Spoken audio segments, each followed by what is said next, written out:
Hello, ladies and gentlemen. My name is Sam Elliott64, and welcome to the RoboCast. I'm joined alongside Steve the American Killjoy. And Walter Woodrow. And this is a bit different. We were going to be covering the sixth and final episode of BattleBots Bounty Hunters this week. Unfortunately, due to Earth Day, that got pushed back until next week. So we had a little bit of a shuffle around with what we were going to do in terms of scheduling, and we're here to discuss an episode of Classic Robot Wars, everyone. Thank the Earth for this one. Yeah. To be honest, this was Bounty Hunters before Bounty Hunters was cool.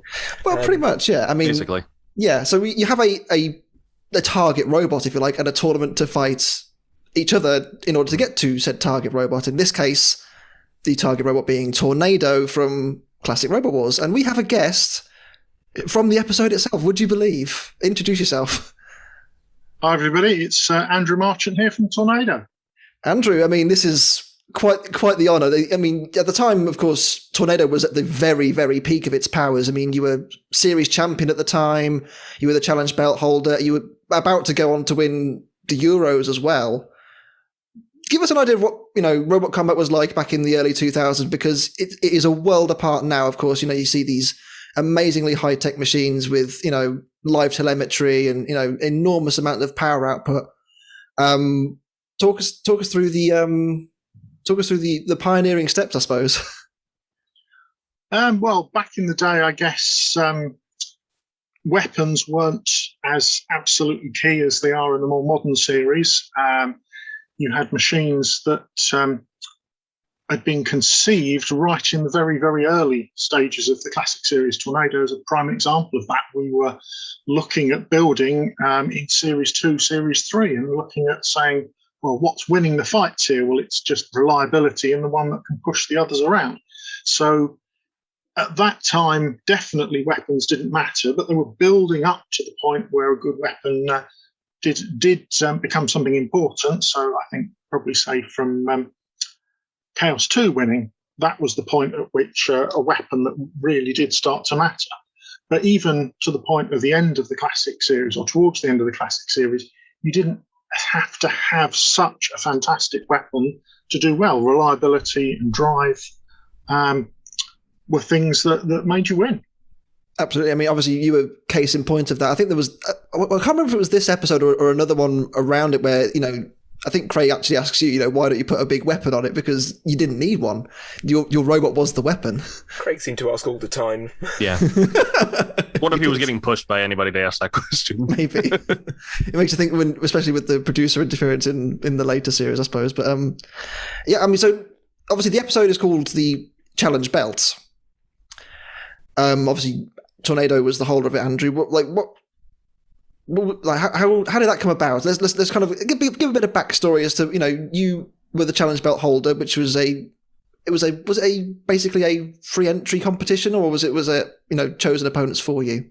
It was all chosen for us. Basically, in Extreme 1, all the time the producers were just looking to put together fights so they had material to televise. And I don't know if you're aware of the bit of the mess that the Extreme 1 filming was, where they tried to do it at Earl's Court at the same time as filming American Robot Wars. Right. And of course, they'd spent loads of money flying all these American teams over, and they tagged this filming onto the back of, I can't remember what the name of the show was now, but there was a big science show for children on at Earl's Court, and they were basically in the back of the show area. And so they automatically had an audience. Now, that meant that there wasn't a lot of space at all for the pits, and they were fighting over the little tiny bit of space in front of the entrance tunnel to the arena. The two film crews, the American and the English film crews. So it was falling dramatically behind. We were asked at one point to have two robots on a bench that wasn't big enough for a single robot. It was crazy. So anyway, because of that, they prioritised the American filming. That's the logical thing to do. You spent all the money on getting the Americans here. Yeah. The Brits, we can bring them back later. And that's what they did. At the end of the Six Wars filming, they had the arena set up. They just rented the space for another few days, had the crew for another few days, and they finished off finished off the show. And it was as much a case of which robots the TV producers knew would be reliable and would put on a good show, and that were there and were still working in the case of this particular challenge belt thing after the finishing of the filming of the Sixth Wars, or in the case of what was at Earl's Court beforehand, it was a case of which ones had been invited and again were still on that list. Sure. Mm-hmm. So it was a very good piece of TV in the way of. Actually, I just realised I'm getting the two confused now. Extreme 1 was not done with the Sixth Wars; it was done with the Fifth Wars. Mm-hmm. Sorry, that's my mistake. That's right. Extreme 2 was done all at the same time as the arena for the Sixth Wars was up. Okay. So Extreme 1 was where we first came across the challenge belt, and it was originally given to Behemoth.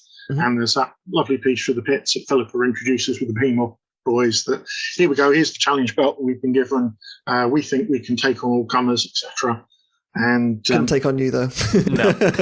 well, the thing was that they were live event regulars, just like us. We'd go along and we had practice with the machine at a live event, and it's still advice that's relevant nowadays. If you're entering a big competition, you take the machine to a live event, find out what goes wrong with it, and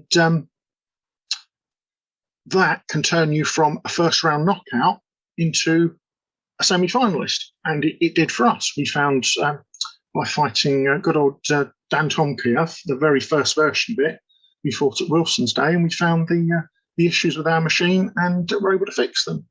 And I think we'll see in the show we're going to talk about that there's a machine there that we were quite afraid of, because we've had an idea, obviously, of what was going into this, and we were looking around all the machines, and you think, well, what's this machine potentially going to do to us? And there was one there that we thought that could be really dangerous. And actually, it turned out to be a couple of knocks and they were disabled. And it's because they hadn't pre-tested their machine in that environment. I have an inkling of which machine you're talking about, and it's Absolutely. one of my favorite ones. Absolutely. That's unfortunate. Well, you mentioned the episode. Obviously, it was kind of set up as, because you'd already won the rules of the challenge belt, if I remember correctly. So I'm sure the comments will correct me if I'm wrong. Was if you won 3 fights back to back, you got to keep a belt, and then at this point you'd already won 1, and you'd won 2 fights in the previous Extreme series, and this was like for your second one, I believe. Is that the case? It's something like that. I don't remember the exact details, but yes, we'd certainly won the first belt in the first Extreme series by completing enough fights, and we were undefeated in the first Extreme series, and we're going into the second Extreme series as holders of the challenge belt.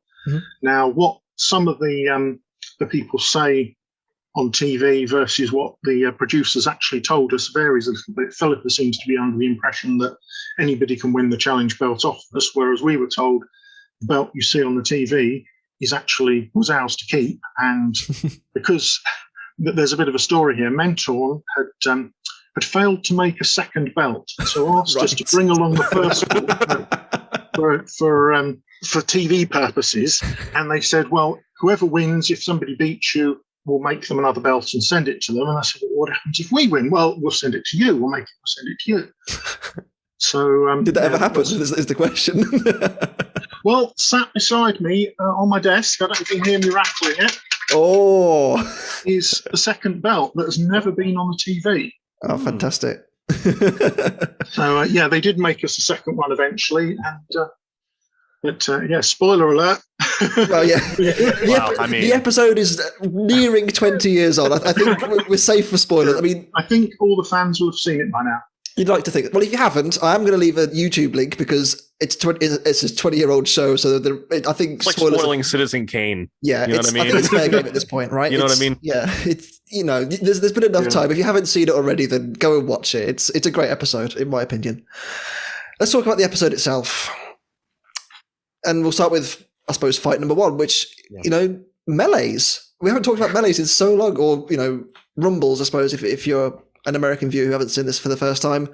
And Rumble 1 contains Dantomkia, Hypno-Disc, Chromalot, and SMIDSY. Already just an all-star lineup. Oh, it's you look at the caliber of machine in here. So Chromalot's been around for so long at this stage, as well as SMIDSY. Hypno-Disc, I mean, obviously, Andrew, you'd fought Hypno-Disc in the main competition at this point as well. Like, they've been tearing up opponents for years and years. And Dantomkia was this kind of new to the show, but as you said, they'd fought on the live competitions for quite a long time at this point as well. Yeah, they've been around as long as us. Literally, their first fight was our first fight. Oh, wow. So let's start with this fight. I mean, Hypno-Disc. It breaks my heart, man. Oh. They got no chance to breathe. It was seconds, wasn't it? Dantomkia. It was very obvious from watching the fight back now, and you kind of a bit more of a. Obviously, being a child at the time when I first watched it, you look at it now and you think, brilliant tactics from Mike. He targets Hypno-Disc right from the get-go, and he says, absolutely none of that, thank you. Straight out of the arena. Incredible driving. And I know the walls are low, and you can make comments about how low the arena walls are, which the Hypno-Disc team, bless them, do make a comment after the fight. But Dantomkia is going to take out the strongest opponent first, and that's exactly what they did. You watch this episode back and they literally all three of them just go and point at Hypno-Disc and just drive it into the corner.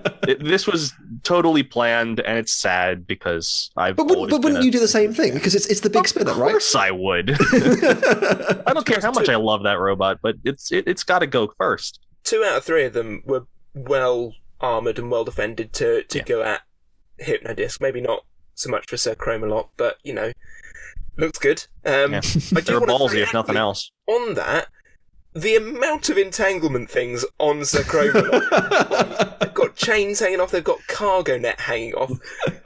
Where is Bulldog told off you can get away with more when it's not the UK Championship, I guess. I suppose. Well, probably, maybe.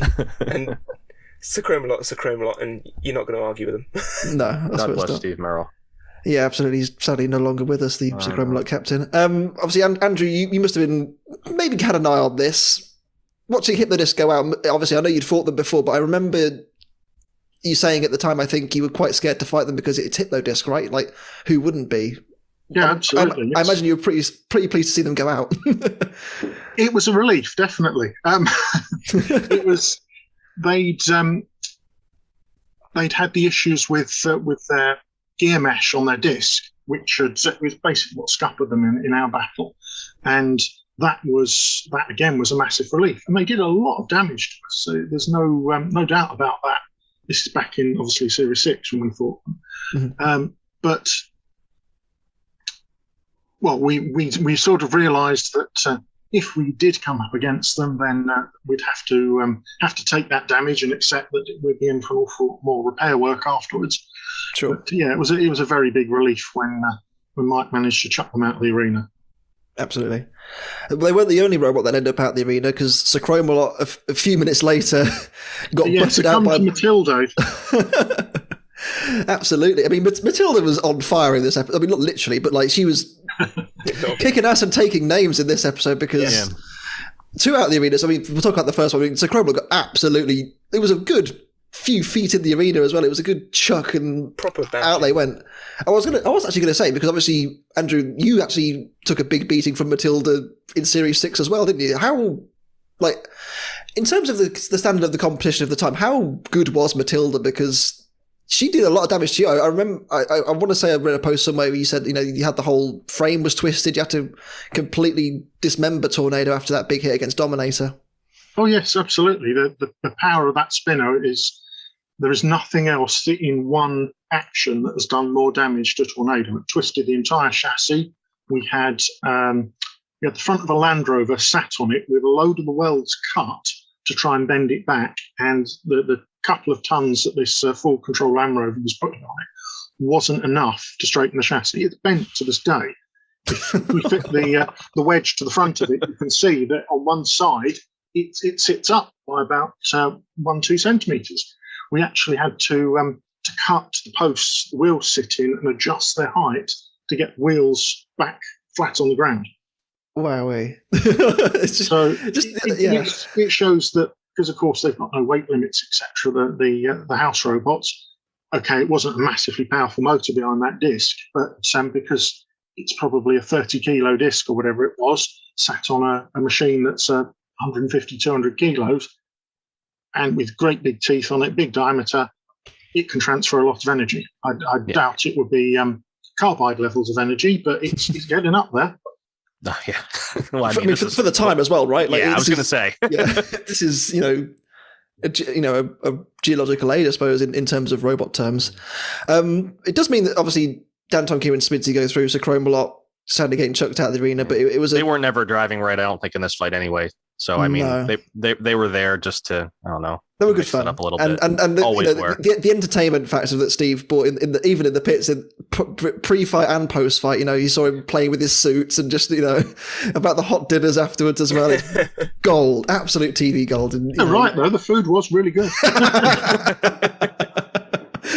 Oh, dearie me. Of course, that's the last time we ever see Hypno-Disc and Chromalot on TV. Yeah, which is crazy to think about. Both of them kind of started around the same time and kind of ended in the same fight. It's a bit of a shame, two icons for different reasons, I think, with classic Robot Wars and I believe have to be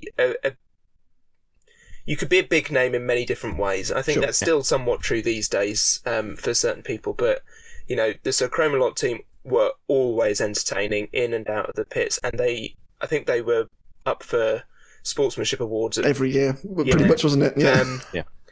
And of course, Hypno-Disc was the spinner for a fair while, and I think it probably had its time by then. It is nice to see that. With it. Yeah, it is nice to see that I believe Hypno-Discs, I should say, still exist as well. The Series 3 one still exists, according to a Reddit AMA, which they did recently. I say recently, it was 4 years ago, but recently enough. And I don't know about the other one. I want to say it was the last one, this one that got thrown out. But there's certainly two still going. Yeah, and of course, anyway. Of course, Ray from the Chromalot team still helps out at live events today. He has Skelly, I think, doesn't he? That's his. Skeletron. Yeah, that's his. So I did think so. He has that, and he has the car that he brings it in with, and he brings. I think he brings other bits and pieces. I'd like to say a Dalek. I want to say it's a Dalek, but I can't remember for the life of me. Ray, if you're out there, let us know. let us know. We'll move on to Fight 2, which was a bit wild. Yeah, just a bit. To say the least. So the second melee or rumble is Terrorhurtz, Iron Ore, Barberous, and Vader. There's just so much going on in this fight. It's going back and forth, and you're like, "Oh, that's happened. Oh, wait, hang on, that's happened. What's just happened to them?" Andrew, you mentioned earlier there was a robot you were quite scared of. I want to say that was Vader. Is that correct? That is absolutely spot on. We looked at that and we thought, "Oh my goodness, this has got potential. This could be really something special." And it's what I was referring to earlier. That I doubt they tested it properly, and whatever knocked it out was so quick and. Really unfortunate for them.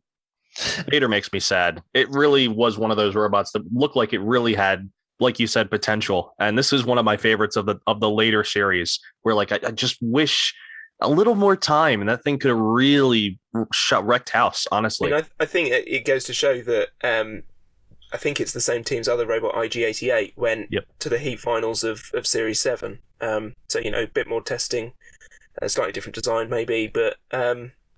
It's still got a lot of potential in it. Yeah, and I think it stands. If you look at the design now, I mean, obviously, I know you can't compare the robots of this era to the robots you have today, but obviously, it is a vertical spinner. I know you can't directly compare, but that was the way the sport was going, and it has gone since. You've got to think, had they had a bit more testing time, and it had stayed functional for longer, who knows? You could have been talking about something very different in Series 7 or what have you, but not in this fight. Yeah, absolutely. Vader could have been right up there. Barberous in this fight. I mean, they were taking panels. Iron Ore had some side protection that wasn't there anymore. They always seem to do a bit of damage, didn't they, Barberous? To kind of illustrate for those that haven't seen the episode, imagine axe backwards. Yes, basically but effective. Well, more effective. Relatively more effective because obviously armor wasn't what it was nowadays. Correct. That's So it's kind of hard to say. Obviously, something like that, and maybe that's the reason why Axe Backwards just doesn't have that punch, because the sport's moved on in such a way where that design, maybe Maybe not needs as a little bit more. effective. Maybe They not. had some new fancy wheels in this fight that were literally Yes. just made of rubber or something like that. Very solid, flexible plastics or I something like that because that. that's kind of that kind of thing kind of floats today though, because like a lot of teams today. I mean, let's take Gabriel as an example. Like they're not designed to take the hits; they're designed to go with the hit almost and kind of absorb the energy rather than kind of reflect it back into the Absorb, not opponent. reflect. Yeah.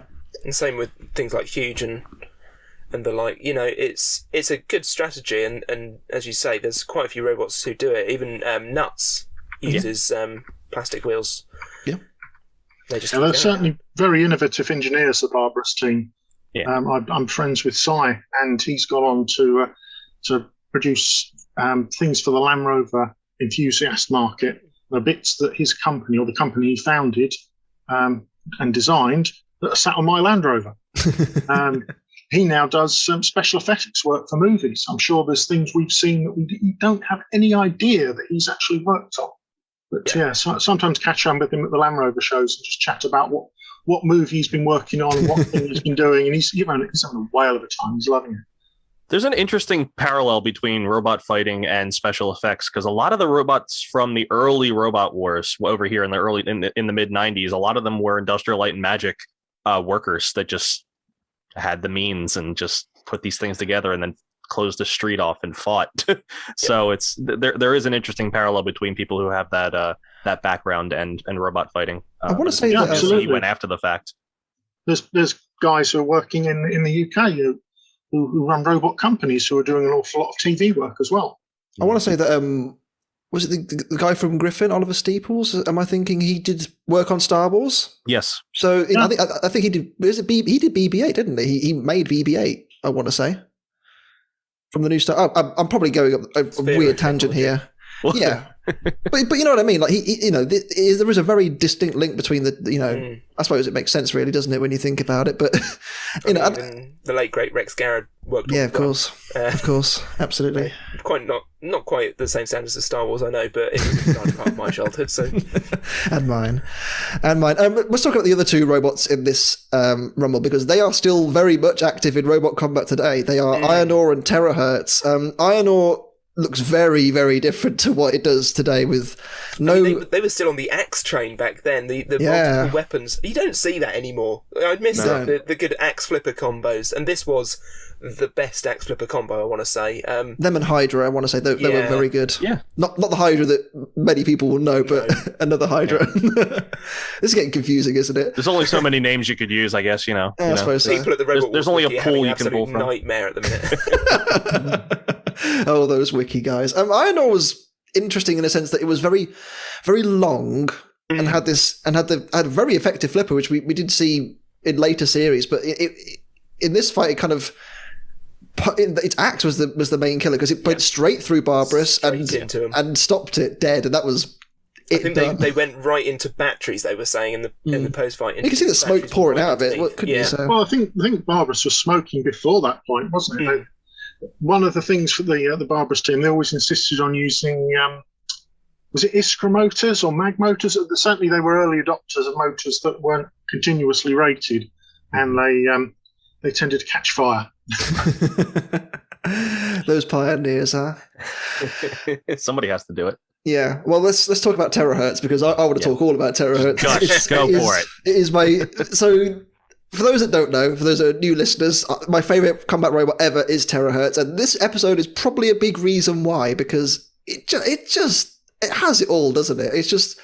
It's aggressive, it has those good hits that everyone wants to see from the axe, and it's banana, especially in this era, it was bananas, because it had, I want to say John was just crazy with the just attacks. He Absolutely loved it. wailing on it.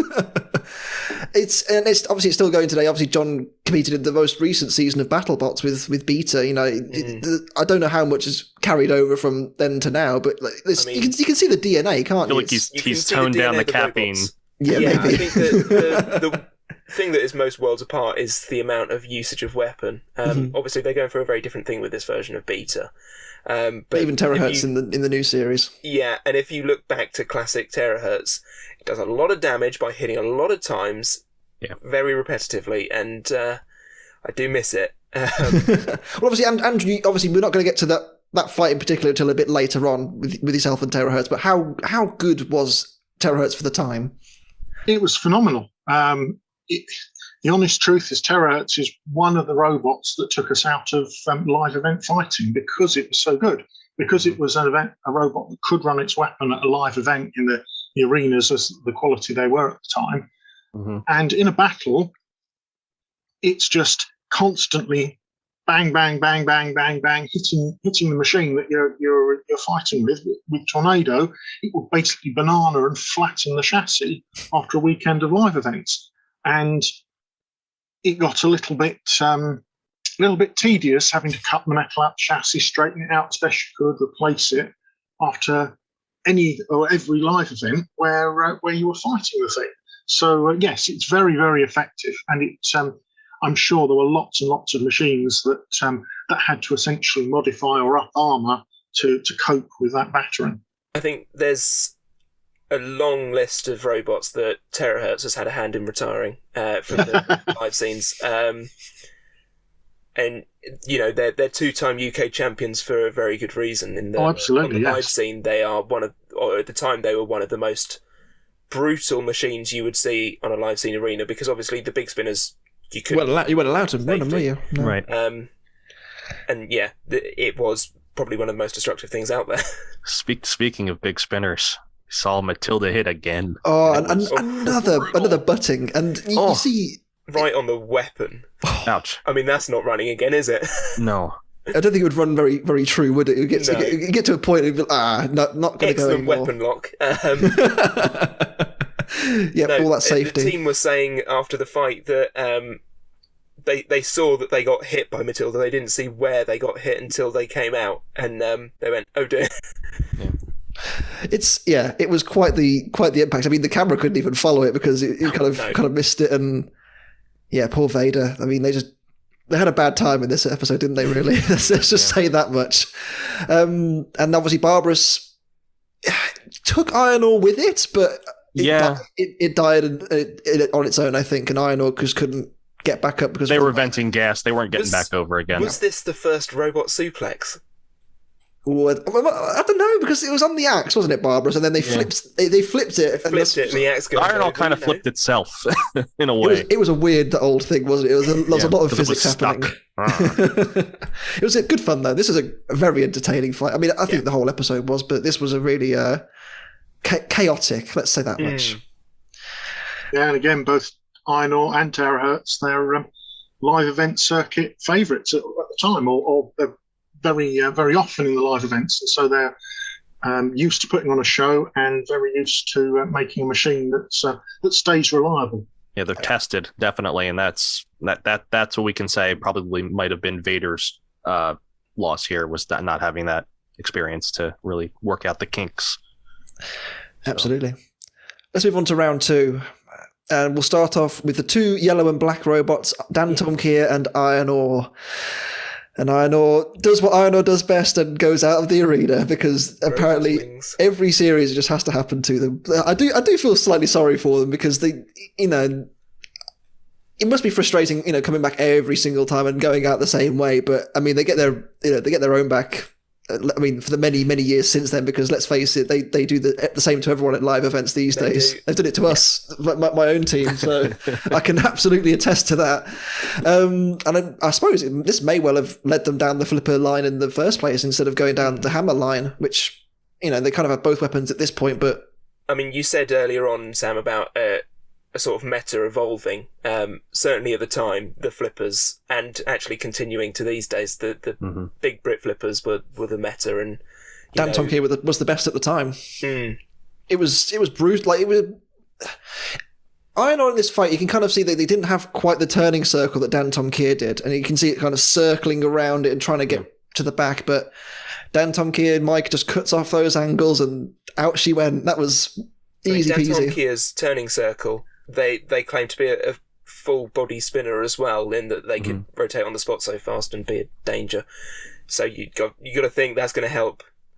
Yeah, I figure something also wasn't necessarily right after Iron Ore decided to go and pull the floor up with it, with getting stuck under that spinner at the very start of the fight. Yeah. I draw parallels back to when Complete Control fought Ghost Raptor in 2015 BattleBots, where they went backwards on the floor. caught a seam in the floor, and they weren't right after that. Possibly. But I mean, it was the cards were stacked against them, weren't they? Let's be real here. Honestly, yeah. I mean, it's almost like that robot is just shaped perfectly to just get thrown out. I don't know. It just always seemed to find its way outside the glass. Dantomkia, just a special robot for the time. Yeah. I really love Dantomkia. The shape of it was in itself quite unique, that it had the two sort of front pontoons that almost you can draw parallels with sort of wedgelets of today. They were there to get underneath so that the flipper had an easy time just getting under and flipping. At the right angle. A good way of protecting the edge of that flipper, that, you know, they're going to be able to get under for longer because the two front pontoons are coming out and getting under. Mm-hmm. Yeah.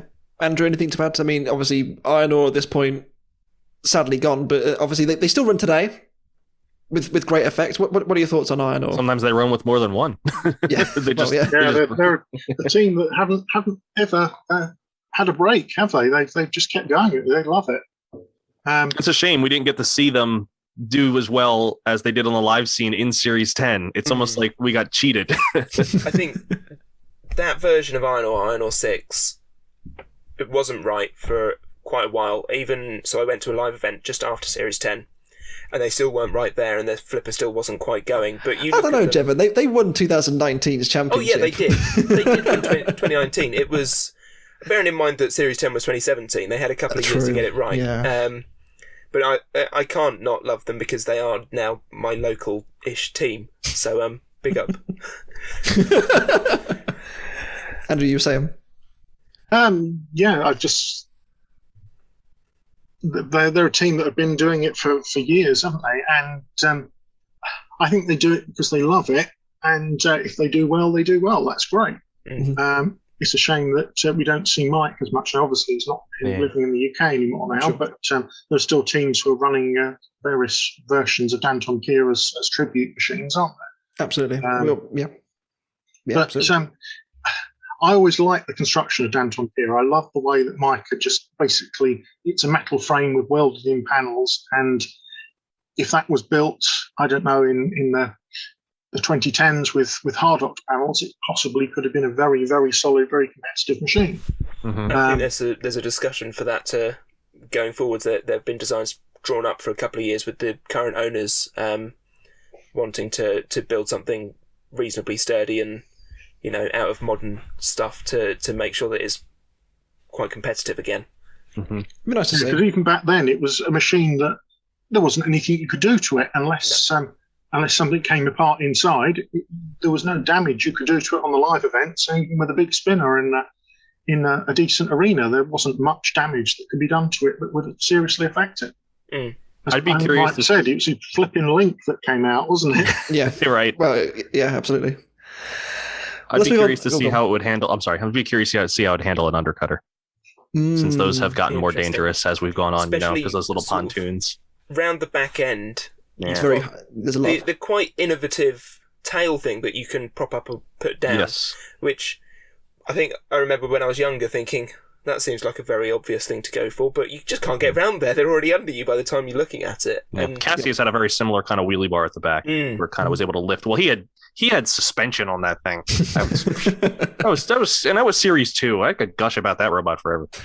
Maybe one day we'll do a special on Cassius one day. How about that? Okay.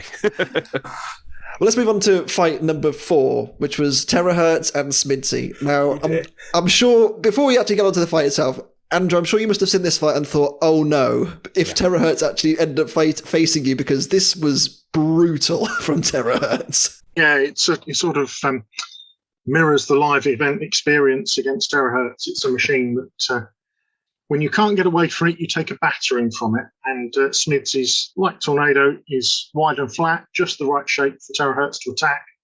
And it's going to get flattened, and it did. It was.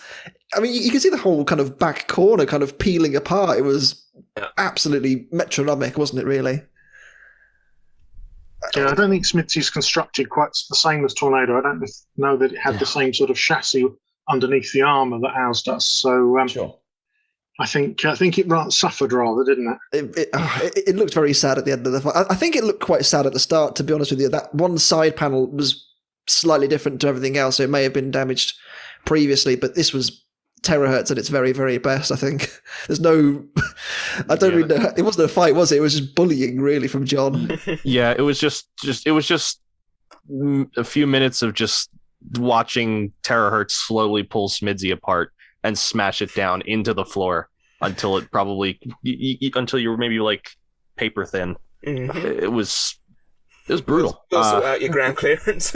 Yeah, there you go. I think it looked like they lost drive on one side, didn't it, SMIDSY? It's a standard pushbot problem that to tie all the wheels together without making it too heavy and using a motor on each wheel, it ends up you end up with chains or belts or something, and they're so easily affected by the chassis getting bent and battered.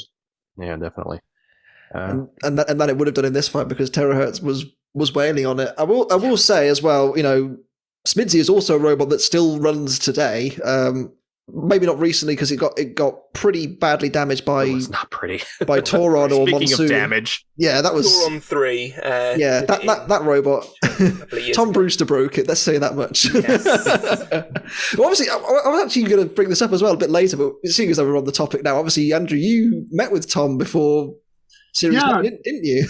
I was just looking on the group and just Tom happened to post that. We're in Turvey. It's like, what? I'm in Turvey as well. And Turvey is not a big place. It's not. I've been before. It's not big. 500,000 people.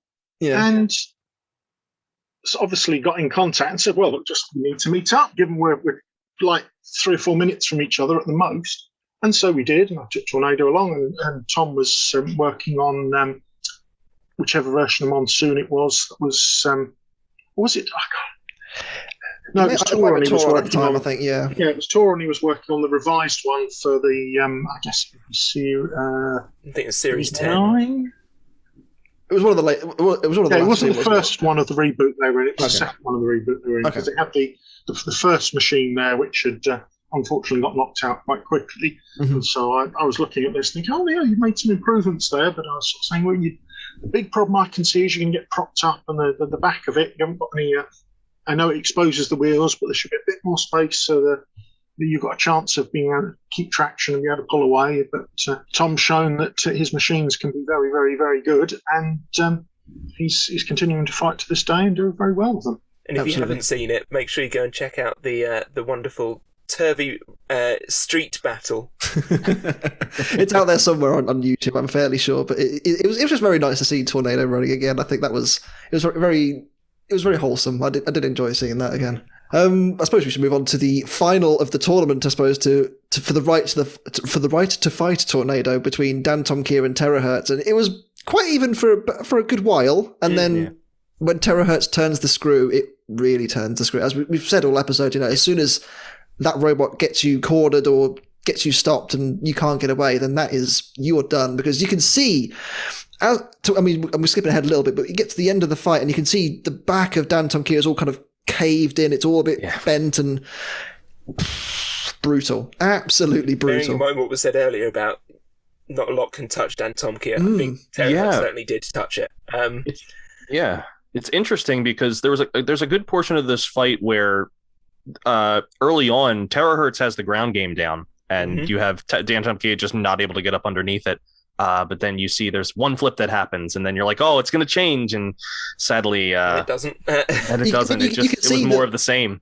You can see that Mike was definitely aiming for that out of the arena, because he pushes him into the corner and he's trying to get the house robot kind of blocking Dantomkia's path a little bit. I can't remember which house robot it was, but what might have been had Dantomkia had a free run, because I think, knowing Mike and how good he was at getting their opponents out, I think Terrorhurtz would have been straight over that wall and done, but wasn't to be on this occasion. Terrorhurtz lived to fight another day and smashed Dantomkia to pieces. Yeah. Andrew, out of these two, which would you have rather faced? You can't say neither. Well, in terms of how dangerous the machines are, there's not a lot in it. Mike is very adept at stacking Tornado up against the wall, or he was then from all the experience we'd have fighting live events together. Mm-hmm. And John is very adept at flattening you and rattling everything loose inside the robot. So from that respect, there's nothing to pick between them. But I guess I would have loved to have fought Dantomkia on TV because it was our first battle. When we were in that playground, I think it was Wilson's School in London, in Croydon, and we both took our machines out, and neither of them painted. First time they'd been out and battled, and we both went away from that fight thinking, we haven't actually built anything that's that good. And actually, it was because we both met a machine that was quite reasonable for our very first battle.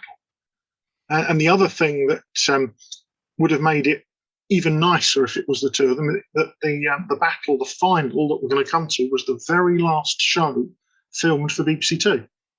Oh. It was late on the last day of filming, and we were honestly expecting by that point that there wasn't going to be another series on the BBC, and whether there was going to be another series at all. So we were thinking, well, this could be the last battle in that arena. It turned out not to be, but we were thinking it could have been. So we'll go into that further in a bit. Yeah, sure. Yeah, definitely. It does kind of say a lot as well, because obviously you mentioned that you two fought each other. Your first ever fight was each other. It would have been quite nice, you both kind of come through the ranks at a similar pace as well. Obviously, Dantomkia a little bit later on. Mm-hmm. But, well, it was just that Dantomkia didn't get selected. Yeah, right. Because they were there for Series 4. They just didn't qualify. Exactly. Well, they won the fight, didn't they? But they didn't get selected or something like that. It was kind of crazy when you think about it. But your breakout series was Series 6. Both of you really. You kind of went to a new level, the pair of you, and obviously at this point you kind of both established vets, aren't you? But yeah, it would have been quite a nice story. I think that does sound good. But that wasn't the case. You end up with Terrorhurtz. And this was a clinic, Andrew. It was an absolute clinic. Talk us through the fight. I mean, what can you remember of like the kind of the build up to it? What was going on? I think I was feeling nervous, thinking, well, this is one that there's a good chance we won't win this one. I was thinking I don't want to have to spend hours repairing the thing afterwards. And I was thinking, well, I know we can push Terrorhurtz around, but I know it can batter us. So the pit has got to be one of the best options. We can't turn it over. We can't chuck it out the arena. So, and pushing it into house robots, that's effective to an extent, but Terrorhurtz is so well designed on top that not much the house robots could damage it. So it had to be the pit. Yeah. And it was the smartest option, honestly. It worked better than I could ever have dreamed. It was honest. It was.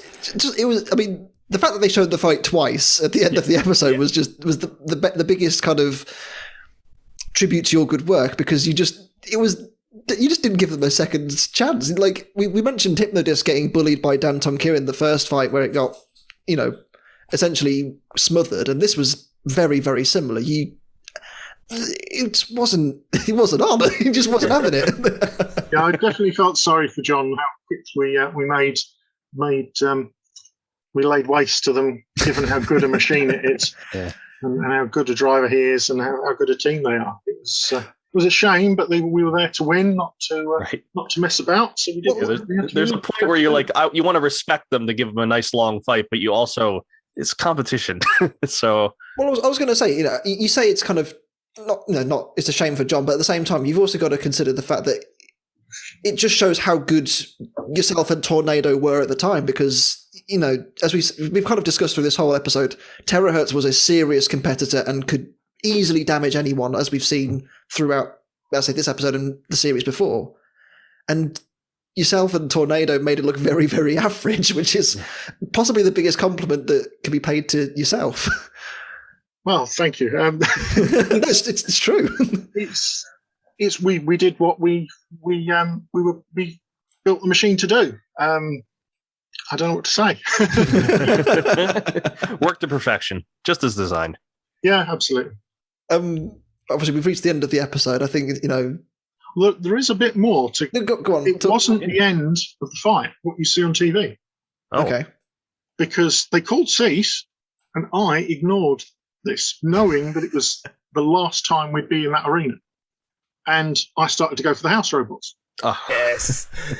And they didn't show it. We got cheated. Of course they didn't show it, because they'd already called cease, and it was the end of, in theory, the end of the battle. I can't remember who was in the fight other than Killjoy, but I went into the CPZs and went for the house robots, and then I must admit I started to run away, and then Killjoy started to go round after us, and ended up with the audience laughing as I'm doing circles in the middle with Killjoy circling after us. Then they raised the pit, and John came out. He'd been firing his axe backwards and forwards into the wood on the side of the pit. He had hardly any gas. And so at that point, we basically gave up. And the announcer, not Jonathan Pierce, but the Strip McDonald.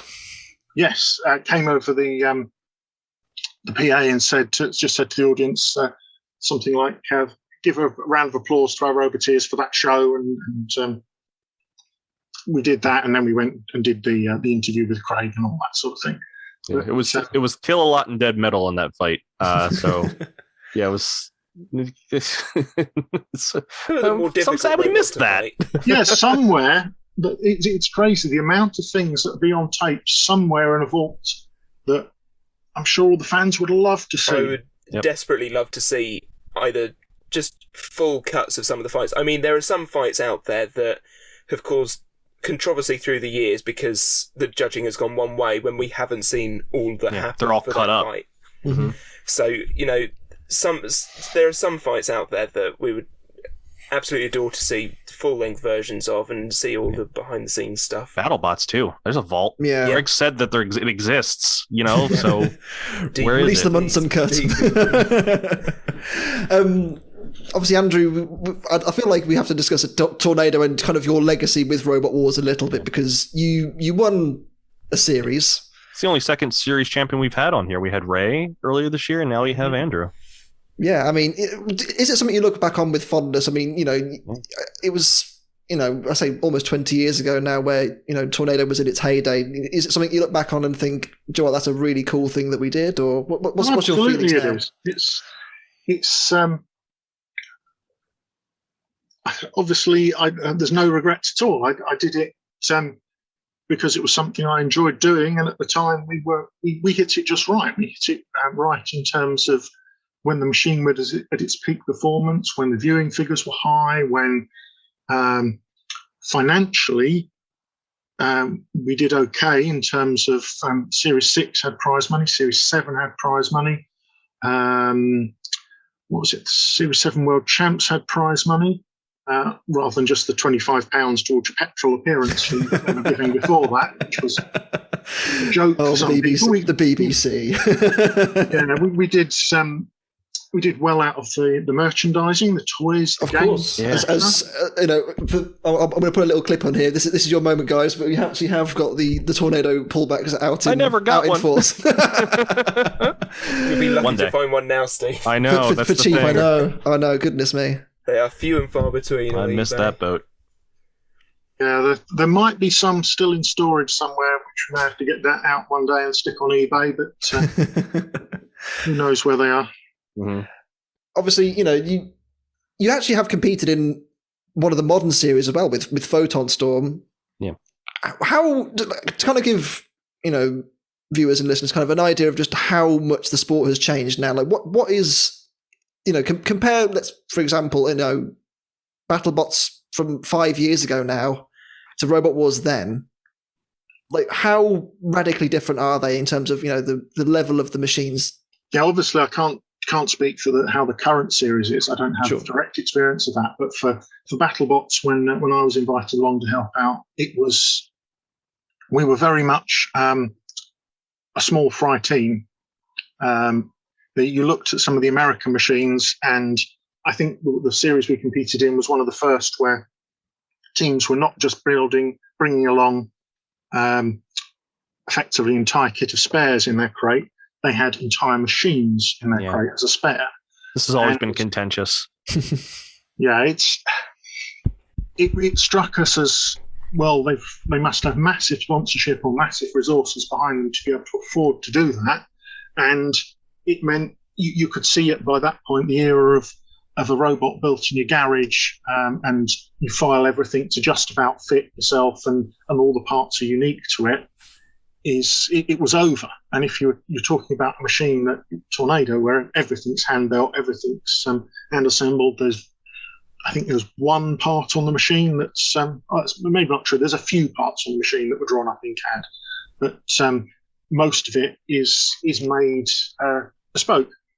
And nowadays you can't do that. You've got to have spares, and we had loads of spares. We just had to hand make them. Now it's all machines with parts done in CAD and produced, and then you bring them home and assemble them and hope it all works.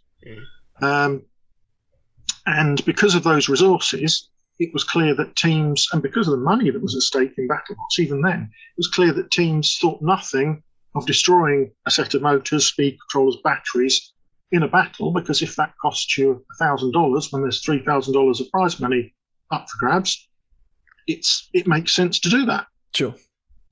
Now, I think the machine we brought was very much older than I understood it to be, and older than I think Ed Hoppit understood it to be underneath. And yeah, it wasn't. It looked the part, and the weapon was powerful, but it wasn't built to the standards it needed to be to do well in BattleBots. And what's especially interesting against is Minotaur, right? Yeah, I was going to say you didn't even get beat by an American machine. Well, South American then. Yeah, fabulous machine, fabulous team. Yeah. And they were truly scared. They actually thought we were one of the few machines that could take them out. And it's like going back to that machine Vader. It had potential, but actually it wasn't up to the job.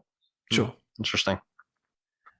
I think another thing, before we kind of start wrapping things up, is obviously the show came back for Robot Wars in 2016 as well. Was there any temptation to bring Tornado and kind of have one more run, or was it always a case of let Tornado sleep, so to speak?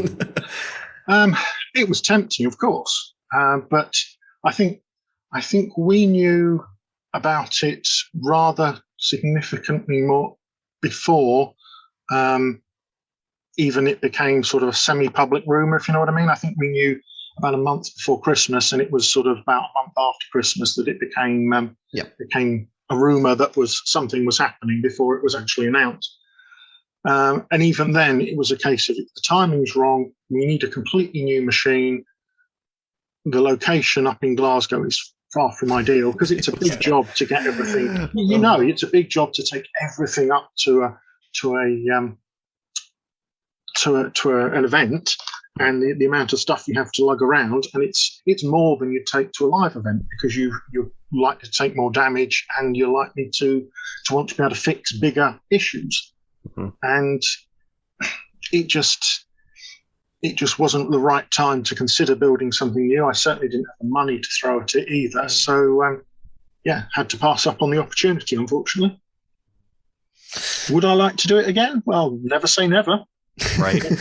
But, the Mark II of Tornado has been in my head since Series 7. I knew pretty much what I wanted to do. Whether it would be effective now, it might have been effective 15 years ago. Well, there you go. There's all the impetus you need to. If someone out there is listening and has got a shed load of money to to throw at a combat robot, Andrew's your guy. Trust me. This has been wonderful. Thank you so much for your time, Andrew. And no problem. Hopefully, I know, maybe not at the full combat level, but I do hope we get to see Tornado running again, because it does still exist. You do still have Tornado chassis in your storage. It's more than the chassis. The whole machine is sat there assembled. There's been a big I bring it out for the rope. Yeah, I was going to say, I've seen over the last few days there's been a big Facebook post about where this robot is, and obviously you've mentioned all the Roboteers trying to give you their battery, so please. Yeah, we borrowed lipos from Storm and from Tauron to run the thing, and it runs well on them. I think actually when they're fully charged, we don't get regen braking because the voltage is so high, the controller thinks it's too high, and it's a bit of a pain to drive like that. But give it a few blasts on the throttle, and then it drives really well. It drives better than it ever did on lead-acid batteries. That's probably also because it's not 15 Much kilos lighter. out of the weight of it. Yeah, definitely. It's like going from the Series 4 Tornado to the Series 5 machine. You can definitely see the difference in speed. Yeah. Perhaps, maybe a RoboNerd event, fingers crossed. I know we had, back in 2019, when we had the last in-person RoboNerd, Onslaught came out for a bit of a drive around. Maybe this time round, a bit of a Tornado drive around. If somebody's willing to lend us the batteries, certainly we can do that. We can't promise a weapon on the front of it. I think the weapons are a bit further buried in the storage unit. But we're not Craig Charles. We won't keep insisting you have to have one. The wedge is fine. We'll do I may not even have the wedge. That's what no! If I've got the weapons, they're well buried. Yeah. So I say we've got the weapons. We still have the small disc, the big bar, which was turned into a vertical bar. For Series 7, which we never used because there was no appropriate opponents, we thought, because obviously it wouldn't work very well upside down, and of course the wedge. Brilliant stuff. I'm just. This has been great. Honestly, like I think over the years, you've obviously the big three that are remembered throughout Robot Wars history are Chaos 2, Razor, Hypno-Disc for good reason, because they were icons of their time. They won fights for fun. I mean, they looked fantastic. All yeah, exactly. They were big in the time when the merchandise was just starting out, so they were on everything. I think Tornado is massively underappreciated because I think it's the only one, to my knowledge, that beat all three of those robots. You won a series. You came third in the next one. Against opposition that you probably really shouldn't have been beating. It was. I really feel like the community at large, maybe not owes Tornado a lot, but like it is it's a point where you go from a robot that broke down in the fights to a robot that just kept going and was just relentlessly effective. And like I think one thing for me, because growing up I wasn't maybe the biggest Tornado fan, but I look back now and I think probably the reason it didn't sit right with me is because it just won so much, because it was just it went into the arena and you kind of thought it's just going to win. And I think that's the biggest compliment you can kind of pay to it. It was just a wonderful thing. Not only that is the fact that Tornado was one of the first robots to really go for the modular weaponry, and you had an answer for any opponent, and you had something there to be the kryptonite. And in a game of rock paper scissors, you've brought a handgun to kill the opponent. I think it's the best way to show it. You can just win, and it's Well, modular weaponry was around even back in Series 1 with Plunderbird 1, but it just wasn't there yet. Not shown off to the full extent that Tornado had, in that you could just go. I mean, even robots these days, like Ribot, that uses sort of the four master bolts to just pop out a bit and pop in the next bit. That's the sort of thing that Tornado really had. And so we had 6 bolts, not 4. It's better then. But there you go. Technology has come a long way. That you can lose a whole 2 bolts. Andrew, thank you so much for your time. This has been an honest to God joy, and thank you for talking about an obscure episode of classic Robot Wars with us. It's been really good fun. Thank you. It's been enjoyable to revisit it, and great to talk to you guys. Thank you very much. Anytime. With that said, I have been Sam Elliott 64. I've been Steve the American Killjoy. I've been World of Woodrow. I've been Andrew from Tornado. And the three of us, at least, will see you next week, actually this time for the final episode of BattleBots Bounty Hunters. The BattleBots Challenge Belt. Yeah, exactly. That's what it should be. We'll see you next time.